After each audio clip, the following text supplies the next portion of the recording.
tots els grups polítics, per unanimitat, han decidit oposar-se al Reial Decret del Ministeri de Justícia, que, com sabeu, està reorganitzant i reordenant els jutjats de violència de gènere, i en el cas concret de l'Horta Sud s'eliminarien 3 jutjats, el de Quart de Poblet, Picassent i Catarroja, i en el cas de Catarroja, que és el cas que ens ocupa, el partit judicial que dona servei a més de 100.000 persones passaria a dependre del jutjat de violència de gènere de Sueca. Davant aquesta situació, tots els grups polítics han decidit intentar també, en col·laboració amb la Mancomunitat de l'Horta Sud, consensuar un escrit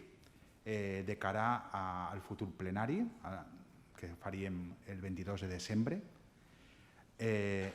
i en tot cas pendents també de la reunió que tant el president de la Mancomunitat de l'Horta Sud ha demanat a la directora general, com el fet que aquest alcalde ha demanat també una reunió en la consellera del ram de Justícia, Gabriela Bravo. Estem a expenses també d'aquestes reunions i del que ens puguen dir al respecte.